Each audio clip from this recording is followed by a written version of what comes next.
कहानी की शुरुआत में हम थियो नाम के एक शैतान लड़के को देखते हैं। वो वीडियो गेम का लालच देकर अक्सर अपना होमवर्क दूसरों से करवाया करता। घर में भी सामने से नहीं पाइप पे चढ़कर खिड़की से अपने कमरे में घुसता। एक दिन थियो केला खाते हुए छत पर गया और उसने छिलका अचानक नीचे फेंका। तभी एक पोर्टल खुला और केले का छिलका हवा में गायब हो गया। थियो को जब छिलका नीचे गिरने की आवाज नहीं आई तो उसने पीछे मुड़कर देखा। वो कंफ्यूज हो गया और नीचे जाकर चेक किया कि छिलका तो नहीं है यहाँ पे। अब थियो ने अपना रोलर स्केट नीचे फेंका और फिर दोबारा से वही हुआ, वो भी हवा में गायब हो गया। अब थियो की हैरानी और बढ़ गई। उसने एक पत्थर नीचे फेंका और पत्थर भी गायब हो गया। अब वो अपने बड़े भाई ऑस्कर को इस पोर्टल के बारे में बताने गया। उन दोनों के माँ बाप नहीं थे तो अब वो अपनी दादी के साथ रहते थे। खैर इस वक्त ऑस्कर उससे बहुत नाराज था क्योंकि थियो ने उनकी माँ की लिखी हुई कुछ किताबों के पन्ने फाड़कर पेपर रॉकेट बना दिए थे। थियो ने बताने की कोशिश की कि उसे टाइम पोर्टल मिल चुका है, लेकिन ऑस्कर को लगा कि थियो उसका मजाक उड़ा रहा है। दरअसल उनकी माँ अचानक ही कहीं गायब हो गई थी। जहाँ एक तरफ थियो सोचता था कि वो किसी के साथ भाग गई,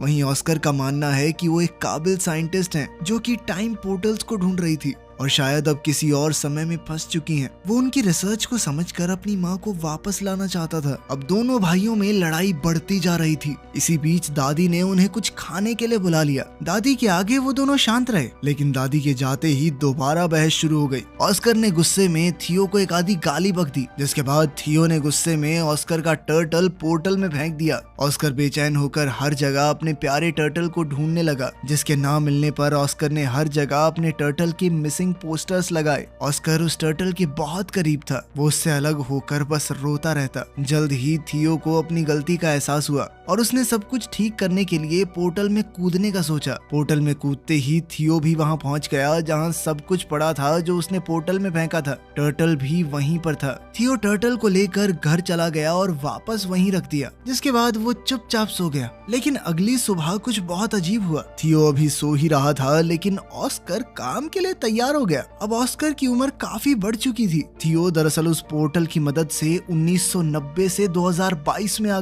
गया था। यहाँ ऑस्कर एक फिजिक्स का प्रोफेसर है। जल्द ही ऑस्कर डेविड नाम के एक आदमी की दुकान पर कुछ सामान लेने गया। कुछ देर बाद इस दुकानदार की बेटी एलिना भी वहाँ आ गई। डेविड और एलिना काफी समय से अच्छे दोस्त हैं। डेविड बचपन से एलिना को पसंद करता था, बस कभी कह नहीं पाया। एलिना का डाइवोर्स हो चुका था और अब वो 2 बच्चों की माँ थी, लेकिन ऑस्कर के मन में अब भी उसके लिए प्यार था। एलिना ऑस्कर की यूनिवर्सिटी में ही इंग्लिश प्रोफेसर है। घर पर थियो उठा और ऑस्कर को ढूंढने लगा। उसने टर्टल को उठाया और दादी के पास गया। दादी अब काफी बूढ़ी हो चुकी थी और वो थियो को पहचान नहीं पाई। जब ऑस्कर ने थियो को देखा तो वो चौंक कर बेहोश हो गया। जब ऑस्कर को होश आया तो उसने पूछा कि क्या ये सच में तुम ही हो थियो? थियो भी कंफ्यूज हो गया। उसने ऑस्कर से पूछा कि तुम कौन हो और मेरा नाम कैसे जानते हो? ऑस्कर ने बताया कि मैं तेरा बड़ा भाई हूँ, और कौन? अब थियो ये देखकर हैरान रह गया कि तू एक दिन में इतना बड़ा कैसे हो गया बे? थोड़ी बातचीत के बाद उन्हें समझ आया कि थियो किसी तरह 2022 में पहुंच चुका है। उनकी बात उस वक्त के बारे में हुई जब ऑस्कर थियो पर गुस्सा था मॉम के नोट्स फाड़ने के लिए। थियो ने ऑस्कर को अपनी माँ की वो रेड ड्रेस वाली तस्वीर दिखाई।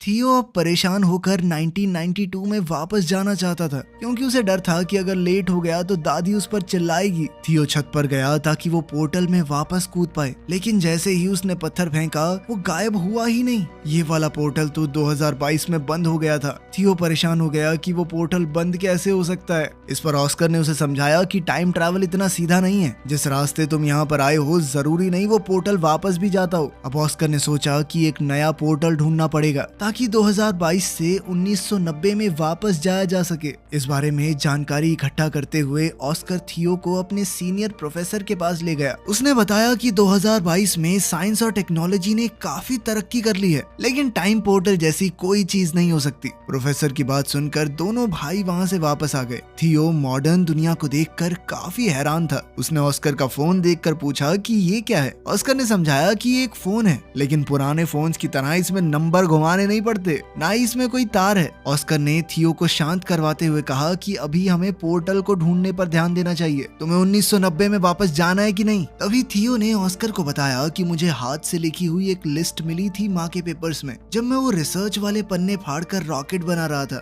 मैंने तुम्हें परेशान करने के चक्कर में वो डिक्शनरी में छुपा दी थी, हो सकता है उसमें कुछ मिल जाए। उन दोनों ने दादी से उस डिक्शनरी के बारे में पूछा तो दादी ने बताया कि उसने वो डेविड को दे दी थी। अगले दिन वो सुबह उठे तो ऑस्कर ने बताया कि वो डेविड से मिलने जा रहा है और थियो को चुपचाप घर पर रहने को कहा कि कहीं जाइयो मत। लेकिन थियो चुपचाप घर से बाहर निकलकर एक बड़े से मॉल में पहुंचा। मॉल में गैजेट्स को देखकर थियो एकदम हैरान हो गया। खास तौर पर उसने वीआर हेडसेट को इस्तेमाल करते हुए गलती से उसे तोड़ दिया। फिर ऑस्कर को वहां बुलाया गया जिसे सारे नुकसान की भरपाई करनी पड़ी। ऑस्कर ने थियो को बात न सुनने के लिए डांटा और फिर वो दोनों डेविड के डिपार्टमेंटल स्टोर में गए वो डिक्शनरी ढूंढने के लिए। डेविड ने बताया कि उसने डिक्शनरी घर पर रखी है। तभी वहाँ एलिना आई। थियो बहुत हैरान है कि एलिना बड़ी होकर इतनी खूबसूरत कैसे हो गई। तभी एलिना ने पूछा कि ये बच्चा कौन है, इसे मेरा नाम कैसे पता। इस पर ऑस्कर ने झूठ कह दिया कि ये मेरे कजन का बेटा है। ऑस्कर ने किसी तरह बात बदली और फिर एलिना ने दोनों को अपने घर में बुलाया जहाँ उसका बेटा बेटी वीडियो गेम खेलने में बिजी थे। थियो इन वीडियो गेम्स को देखकर बहुत इम्प्रेस हो गया और एलिना के बेटे जेन के साथ खेलने लगा। ऑस्कर को वो लिस्ट डिक्शनरी में मिल गई तो उसने थियो से कहा कि अब घर चलने का वक्त हो गया है। लेकिन थियो को वीडियो गेम खेलने में इतना मजा आ रहा था तो एलिना ने कहा कि थोड़ी देर खेलने दो इसे, मैं इसे खुद तुम्हारे घर छोड़ने आ जाऊंगी। लेकिन खेलते हुए एलिना के बच्चों ने थियो का मजाक उड़ाना शुरू कर दिया क्योंकि उसे आज के वीडियो गेम्स का कोई आइडिया ही नहीं था। ये लोग तो टाइम भी अलेक्सा से पूछते हैं। वापस जाकर थियो और ऑस्कर काम पर लग गए। छत पर जाकर ऑस्कर ने बताया कि लिस्ट में अलग अलग पोर्टल्स की जगह बता रखी है। इन दोनों ने बताई हुई जगहों पर चीजें फेंक कर टाइम पोर्टल्स को ढूंढने की कोशिश की लेकिन कुछ नहीं मिला। ऑस्कर को लगा उसने कैलकुलेशंस में कुछ गलती की है और वो दोबारा से कैलकुलेशंस करने लग गया। इस दौरान थियो उससे पूछने लगा कि तुम हमेशा अकेले क्यों रहते हो और कोई दोस्त वगैरह नहीं है तुम्हारा, और खासकर एलिना को अपनी फीलिंग्स क्यों नहीं बताई आज तक। ऑस्कर ने कैलकुलेशंस करते हुए जवाब दिया कि भले ही एलिना का डिवोर्स हो गया है लेकिन मुझे नहीं लगता हमारे बीच में बात बन सकती है। बिना ऑस्कर को बताए थियो ने ऑस्कर के फोन से मैसेज करके डेविड, एलिना और एलिना के बच्चों को घर पर डिनर के लिए बुला लिया। जब ये लोग दरवाजे पर आए तो ऑस्कर सबको देखकर चौंक गया। थियो ने बताया कि मैंने सबको फोन करके बताया और ऑस्कर उसकी शैतानी समझ गया। उनकी इस मुलाकात में ऑस्कर और एलिना एक दूसरे के करीब आ गए और अगले दिन एलिना थियो को शॉपिंग भी करवाने ले गई, उसे नए कपड़े दिलवाने। ट्रायल रूम में थियो हमेशा की तरह फुटबॉल की मजाकिया कमेंट्री कर रहा था। उसकी ये हरकत एलिना को याद आ गई और वो पहचान गई कि ये ऑस्कर का छोटा भाई थियो है। उसने थियो को गले लगाया और पूछा कि इतने साल गायब होने के बाद भी तुम्हारी उम्र क्यों नहीं बढ़ी।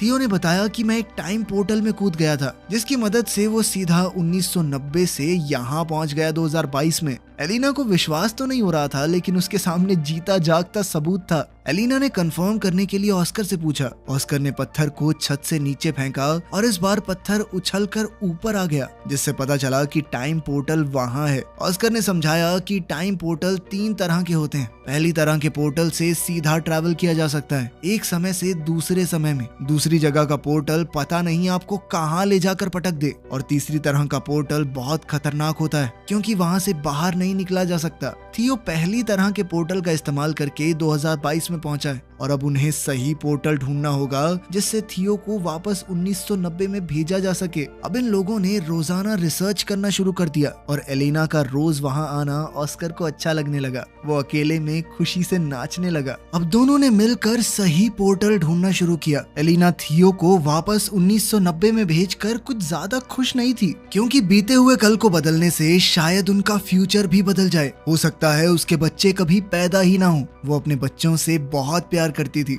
लेकिन ऑस्कर ने उसे वादा किया कि थियो के वापस जाने से तुम्हारी जिंदगी पर कोई असर नहीं होगा। वो पूरी कोशिश करेगा कि एलेना की जिंदगी के साथ कोई छेड़छाड़ ना हो। अब वो लोग सोच में पड़ गए कि किस तरह ऐसा कुछ किया जाए कि दोनों टाइमलाइन जैसी हैं वैसी ही रहें। अब थियो ने दिमाग लगाया और अपनी माँ के लिखे हुए कोऑर्डिनेट्स को क्रैक